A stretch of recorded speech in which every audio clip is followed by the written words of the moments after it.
మేమెందుకు ఈ లోకంలో జీవించామో నీవు సమస్తము ఎరిగిన వాడవు అయ్యా. మాటలు రాకుండా ఏం బాగుంటుంది? 10 మంది నన్ను మాట్లాడాలి. నీ నాయన నీ వాక్యము మాత్రమే నాకు మాటిస్తున్నావు. అందరిని బట్టి నీ కృతజ్ఞత స్తుతి స్తోత్రం చెల్లిస్తున్నాను ప్రభువా. నా తండ్రి, నాకు అవసరం లేదు, కానీ మరి మనిషి కదా, నీ చిత్తమును జరిగించమని ప్రభువును యేసుక్రీస్తు ప్రభువా నన్ను ఆదుకోమని యేసుక్రీస్తు ప్రభు యొక్క నామమున ప్రార్థన చేస్తున్నాను. ఆమేన్.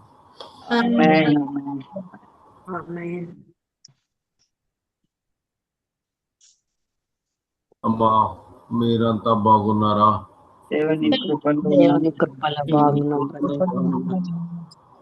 సహోదరులారా, మీరంతా బాగున్నారా?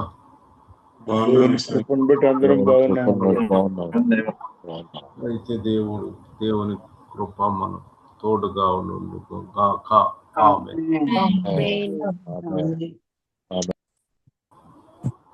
కీర్తనలు 11:4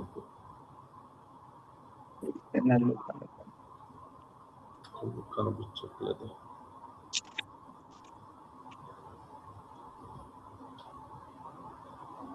యెహోవా తన పరిశుద్ధాలయములో ఉన్నాడు.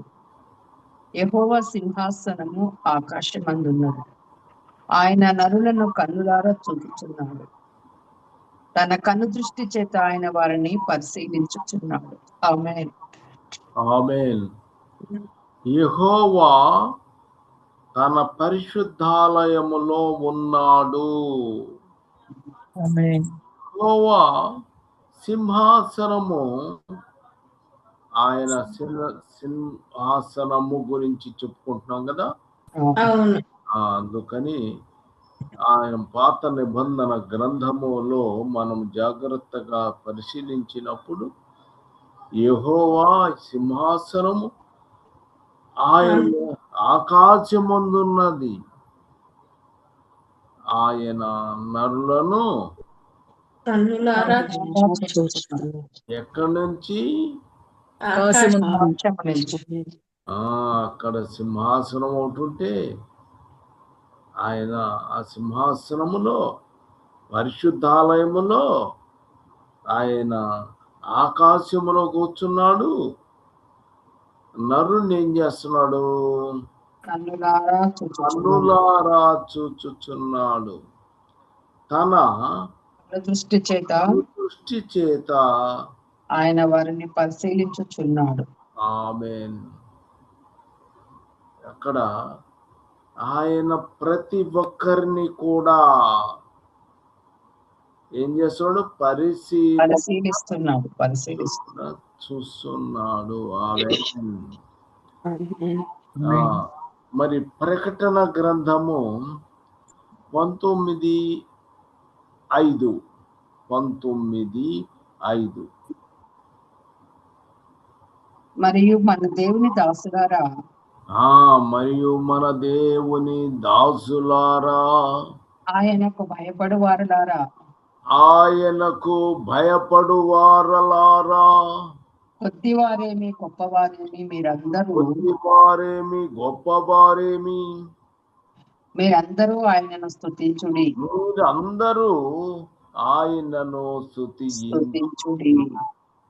అని చెప్పుచున్న యొక్క స్వరము సింహాసనం వద్ద నుండి వచ్చెను. సింహాసనము నుండి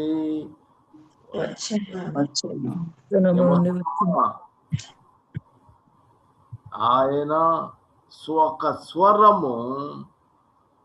స్వరము ఎక్కడ నుంచి? సింహాసనము వద్ద నుండి వచ్చేది. ఆమేన్. హల్లెలూయా.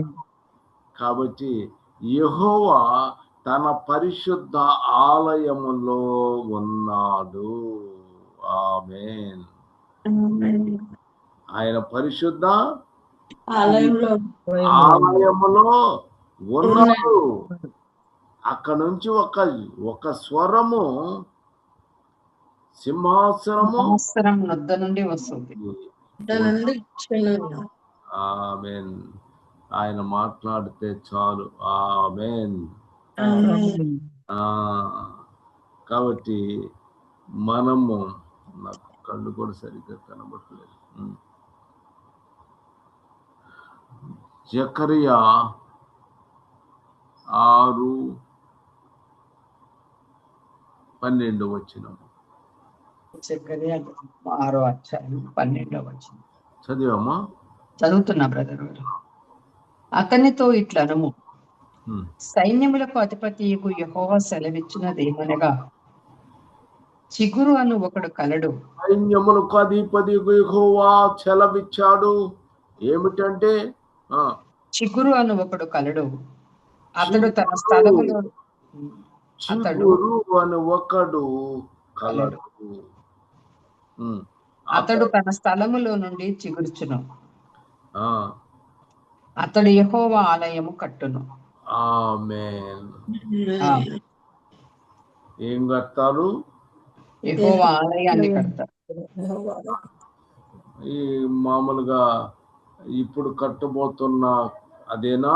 కాదు. ఇప్పుడు కట్టబోయే కట్టడము కాదు.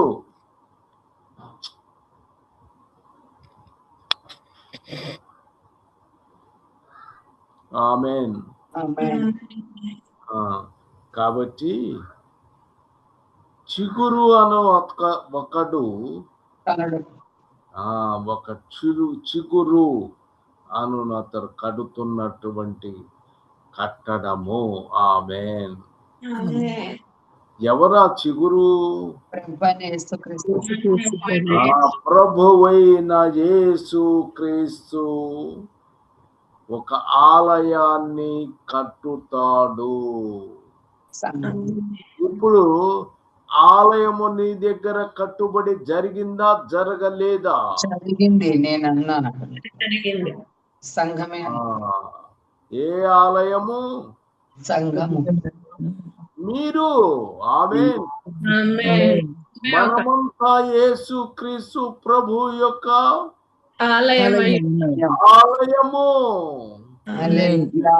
అరే సారు, బ్రహ్మాండంగా కట్టడము కట్టి బ్రహ్మాండంగా కట్టి ఆ చర్చి పోకపోతే మీరు ఎట్లాగండి? మీరు చర్చికి పోరు.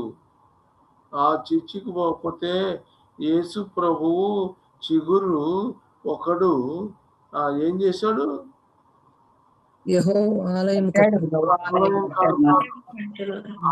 ఆలయము కట్టింది ఆయనే. దేవుని రాజ్యానికి పావు అని చెప్పేటువంటి వారు నేటి దినాలలో కూడా ఉన్నారు. ఆమేన్. ఇప్పుడు కావలసింది ఎక్కడికి వెళ్ళాలి? హృదయంలో ఉన్న దేవుడు. నీ హృదయములో ఆయన ఏర్పాటు చేసిన దేవుని ఆలయమును కడతాడు. ఆమేన్. అలాగని నేను పోవద్దు అని చెప్పటం లేదు. మీరు ఎక్కడికి పోవాలి? ఖచ్చితంగా మందిరానికి వెళ్ళాలి.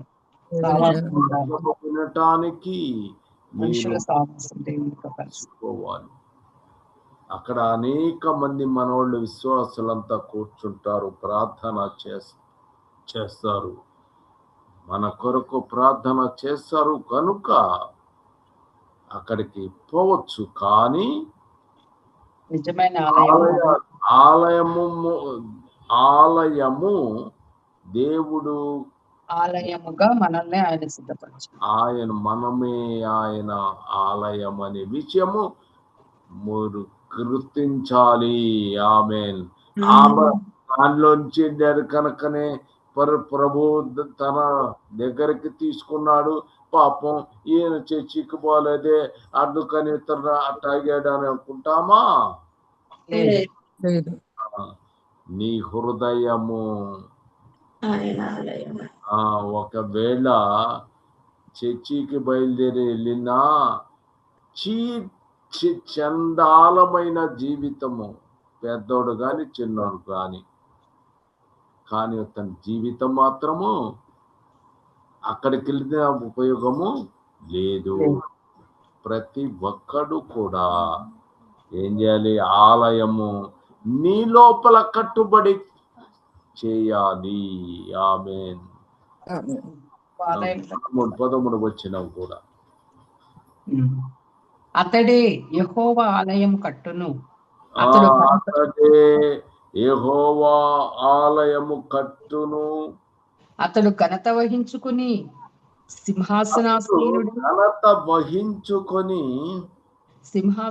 సింహాసనాసీనుడై ఏలును. సింహాసనాసీనుడై అతడు యాజకత్వము చేయగా ఆ ఇద్దరికి సమాధానకరమైన యోచనలు కలుగును. ఆమేన్. ఆమేన్. కాబట్టి ఆయన ఎవరు? యేసుక్రీస్తు ప్రభువు ఆలయము కడుతాడు. ఆమేన్. ప్రకటన గ్రంథము 19:4 చదివితే ఆయన ఆలయం ఎలా ఉంది? 4 చదువుతున్నా. అప్పుడు ఆ 24 పెద్దలను, అక్కడ 24 ఉన్నారు పెద్దలు, 4 జీవులు ఉన్నారు. వారు సాగిలపడి ఆమేన్ ప్రభువును స్తుతించుడి ఎవరికి? హల్లెలూయా అని చెప్పుచు ప్రభువుకు స్తుతించుడి. ఆమేన్. ఎవరికమ్మా? తండ్రి. అక్కడ అతడే యెహోవా ఆలయము కట్టును. ఎవరైనా? యేసుక్రీస్తు ప్రభువు. ఆమేన్. ప్రభువును స్తుతించుడి అని చెప్పుచు సింహాసనాసీనుడగు దేవునికి నమస్కారం చేసిరి. ఆమేన్. ఆయన దేవునికి నమస్కారము చేసిది. ఆమేన్. ఎవరికి? యేసుక్రీస్తు ఆలయము కట్టించినటువంటి ఎవరు? యెహోవా. అర్థమైందా? అతడే యెహోవా ఆలయము కట్టును అంటే కట్టించేది ఎవరు? దేవుడు. కాబట్టి ఇప్పుడు సింహాసనాసీనుడు అగు దేవుడు నమస్కారము చేసిరి. ఆయనకు తండ్రి అయిన దేవునికి నమస్కారము చేయవలసి వచ్చాను. ఆమేన్. ఎందుకు? ఇప్పుడు 24 పెద్దలు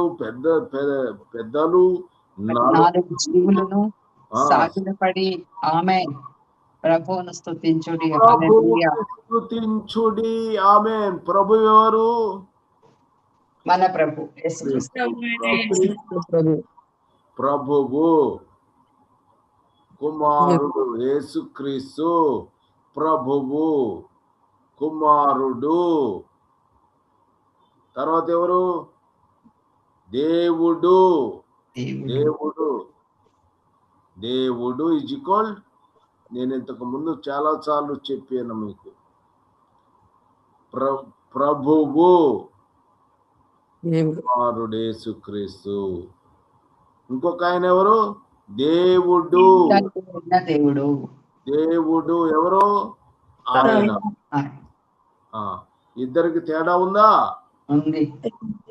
ఇక్కడ ఏమన్నాడు? ఆమేన్. ప్రభువుని స్తుతించుడి. ఎవరు ప్రభుని అంటే యేసుక్రీస్తు ప్రభుని స్తుతించమని చెప్తున్నారు. యేసుక్రీస్తుని. ఆమేన్, హల్లెలూయా అని చెప్పుచు సింహాసనాసీనునికి సింహాసనాసీనుడకు దేవునికి నమస్కారం చేసిరి. తండ్రికి నమస్కారం. ఈజ్ ఈక్వల్ టు దేవుడు. ఆమేన్. తండ్రికి. కాబట్టి ఇక్కడ దేవుడు యెహోవా ఇల్లు ఆలయము కట్టిస్తాడు. ఆమేన్. యెహోవా ఆలయము కట్టును. ఆమేన్. కట్టేది ఎవరు? యేసుక్రీస్తు ప్రభువు. ఆమేన్, హల్లెలూయా. ఆమేన్, హల్లెలూయా. మనకి తెలుసుకోవాలి. ఆమేన్. ఇక ఎలా ఉంటుంది అనేటువంటి విషయాల గురించి కొన్ని విషయాలు తెలుసుకోవాల్సిన అవసరము ఉంది. దానియేలు 7:9. దానియేలు 7:9. ఇక సింహాసనములను వేగిట చూచితిని. మహావృద్ధుడొకడు కూర్చుండెను. ఆయన వస్త్రము హిమము వలె ధవళముగాను, ఆయన తల వెంట్రుకలు వృద్ధుడు ఒకడు మహావృద్ధుడొకడు కూర్చుండెను. ఆయన వస్త్రములు హిమము వలె ధవళముగాను ఉండెను. ఆయన తల వెంట్రుకలు శుద్ధమైన గొర్రెబొచ్చు వలె తెల్లమిగా ఉండెను. ఆయన సింహాసనము అగ్ని జ్వాలల వలె మండుచుండెను. దాని చక్రములు అగ్ని వలె నుండెను. ఆమేన్.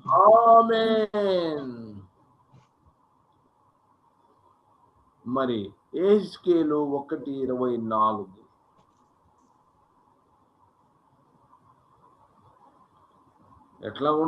ఎట్లాగుందమ్మా? మండుచుండెను. యెహెజ్కేలు 1:24. చక్రములు అగ్ని వలె తిరుగుతున్నాయి. 1:24 యెహెజ్కేలు చదువుతున్నాను. అవి జరగగానే 26.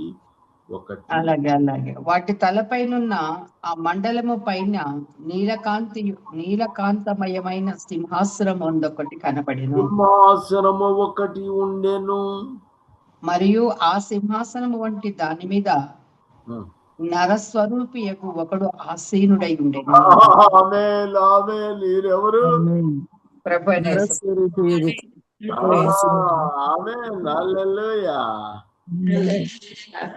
ఇప్పుడు అక్కడ ఆయన ఎలా ఉన్నాడు? ఒక ఆయన మహావృద్ధుడు ఒకడు, వృద్ధుడు. 7:9 ఏమన్నారమ్మా? కూర్చుండేను అని ఉంది. మహావృద్ధుడు కూర్చుండెను. ఎవరు? సింహాసనములున్నాయి. మహావృద్ధుడు కూర్చుండెను. ఇక ఇప్పుడు ఈయనెవరు? ఈయన కుమారుడు. 26. వాటి తలల్లో మండలము పైన నీలకాంతమయమైన సింహాసనం ఒకటి కనబడెను. మరియు ఆ సింహాసనము వంటి దాని మీద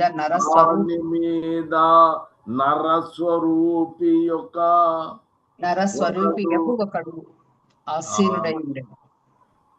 ఆమేన్. నరస్వరూపి ఎవరు? ప్రభువైన యేసుక్రీస్తు. ఆమేన్. 1:27. చుట్టూ దాని లోపట కరుగుచున్న అపరంజియు అగ్నియు నున్నట్టుగా నాకు కనబడెను.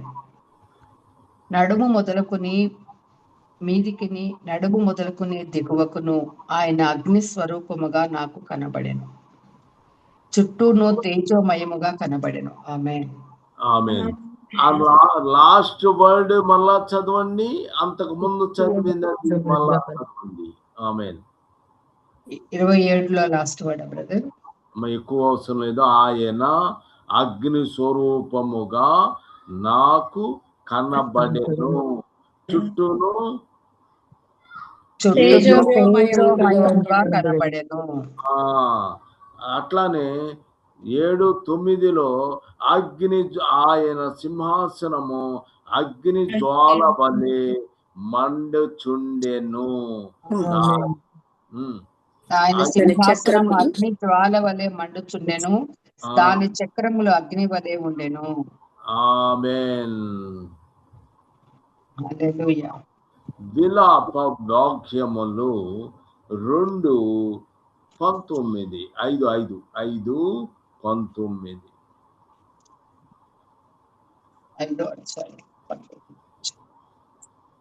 యెహోవా నీవు నిత్యము ఆసీనుడివై ఉండువు, నీ సింహాసనము తరతరములు. ఆమేన్. ఆయన సింహాసనము తరతరములుండెను. ఆమేన్. హల్లెలూయా. ఇర్మియా 17, 12, 13 వచనాలు. 17వ అధ్యాయం 12, 13. 17, 12, 13. మొదటి నుండి ఉన్నత స్థలమందుండు మహిమ సింహాసనము మా పరిశుద్ధాలయ స్థానము. మొదటి నుండి ఉన్న స్థలమునందుండు మహిమ సింహాసనము మా పరిశుద్ధాలయ స్థానము. ఇశ్రాయేలుకు ఆశ్రయమా యెహోవా, నిన్ను విసర్జించిన వారందరూ సిగ్గునందుదురు. నా ఎడల ద్రోహము చేయువారును యెహోవా అను జీవజలముల ఊటను విసర్జించి ఉన్నారు గనక వారు ఇసుక మీద పేరు రాయబడిన వారుగా ఉందురు. ఆమేన్. 12 వచనం ఒకసారి మళ్ళా చదువమ్మా.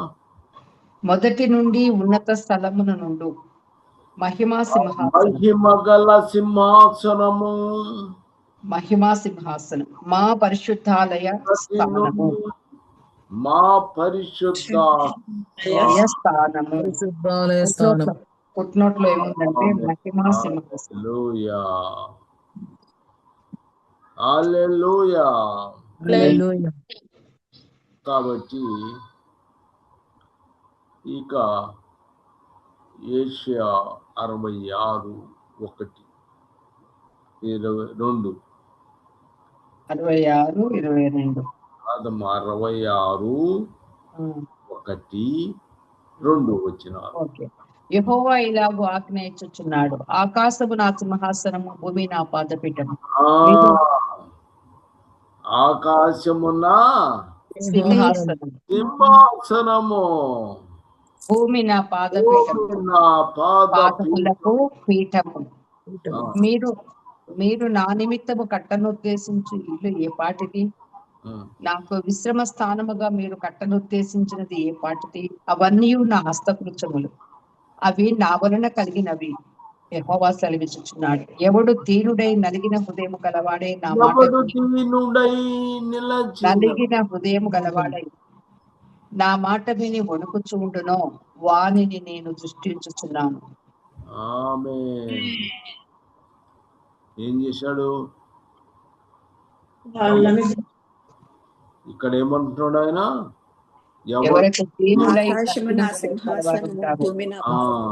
అది ఆలయము కట్టబడుట అంటే అర్థమైందా? ఆలయము కనుక ఆత్మ సంబంధమైన ఆలయము మనం కట్టుకోవాలి. కొత్త మాటలు, ఎదమాటలు, పనికిరాని మాటలు ఇన్ని మాట్లాడుకున్న ప్రయోజనం ఏమిటి? ఆత్మ హృదయం శుద్ధి లేకపోతే ఉపయోగము లేదు. ఇప్పుడు చాలా మాటలు నేను పడ్డాను. ఏంటి, మీరు చర్చికి బారేంది, అక్కడ బారేంది, ఇక్కడ బారు అనవసరం. నేను పోతాను, చర్చికి పోను అని చెప్పను. ఎక్కడ వాక్యము నన్ను పిలిచినట్టయితే అక్కడికి వెళ్ళి పాస్టర్ గారికి మాట్లాడి వచ్చాను. పోయేవాడిని ప్రతి చోటకి ప్రార్థనకు. ఎందుకు? వాక్యము చెప్పటానికి పోయేవాడు. కానీ ఖచ్చితంగా ఒక చర్చికే పోవాలట నేను.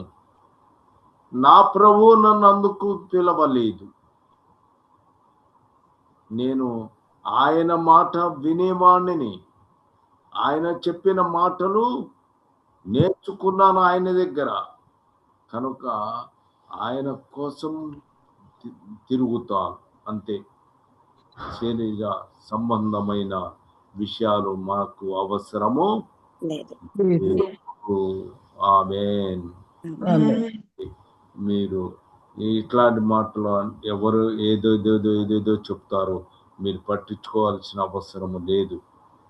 ఎవరి వ్యక్తిగతంగా నీలో ఆలయము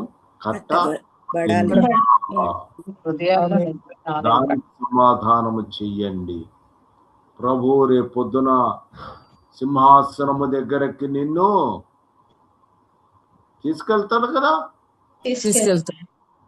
మరి కాబట్టి సింహాసనము దగ్గర మీరుంటే మీరు ఏ రీతిగా ఉండారు అనే విషయాన్ని చూడరా? మీరు మిమ్మల్ని చూడరా? ప్రతిదీ కూడా చూడరా? చూస్తారు. కాబట్టి మీరు జాగ్రత్తగా ఉండాలి. ప్రార్థన చేసుకుందాము. ఆమేన్, ఆమేన్, ఆమేన్. హల్లెలూయా, హల్లెలూయా, హల్లెలూయా. స్తోత్రం ప్రభువా, మహోన్నతుడా, మహాగణుడా, పరిశుద్ధుడా, ప్రేమ స్వరూపుడా, నీకే స్తుతులు నాయన. అగ్ని జ్వాలల వంటి వాడ, అగ్ని జ్వాలల వంటి చక్రములు